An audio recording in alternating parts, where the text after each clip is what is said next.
This movie looked terrible because of its marketing, but I just went and watched The Running Man in theaters yesterday and I actually really enjoyed it. If you don't know, this is actually based off of a book that was by Stephen King back when he used to write as Richard Bachman.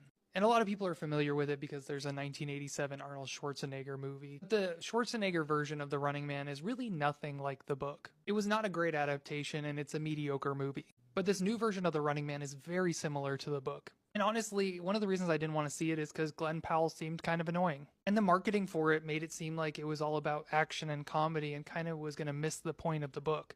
Because the book is a critique of capitalism and hyper-consumerism, and how one of the reasons that we're oppressed is we participate in the oppression. And I think the movie absolutely nailed that, and it actually made more commentary than the book did.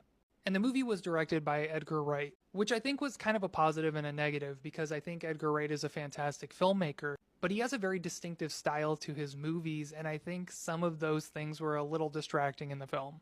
Like in some parts, the tone was a little bit silly, which took me out a little bit. And then Edgar Wright also added in some of the transitions he likes to do, which I think were a bit distracting. And when you watch the movie, you'll see what I'm talking about, like when the truck drives by or he does like a spray paint transition. And so while I think the writing and the directing were really strong, some of the music choices and some of these like sillier elements I think were more of a distraction than they actually helped the film. But the source material that is based on is a very heavy story. It's actually really depressing. And so I think they purposefully lighten some of that because this is for mainstream audiences, which I can completely understand. And while they did make changes, it was actually very faithful to the book, and I think it's one of the better Stephen King adaptations I've ever seen. And although Glenn Powell was a little bit distracting in the beginning of the film, and in the beginning of the film I felt like his acting wasn't the best, I think about 15 minutes into the film he really finds his groove and actually was a really good pick for Richards.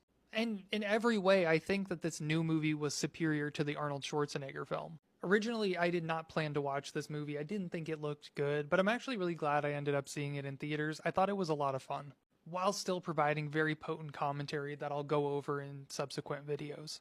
And I think the movie was worth seeing in theaters because the action set pieces were really fun and really big.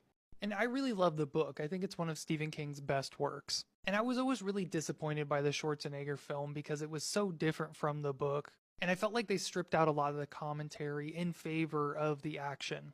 But I felt like this new movie really did pay tribute to it. It didn't follow the book one-to-one, but it was very close, while still keeping those critiques of capitalism and hyperconsumerism, and how the Running Man only exists because people are willing to participate in it, and how part of our oppression is putting a boot on our own necks. Honestly, I did really enjoy the film. I do recommend seeing it in theaters if you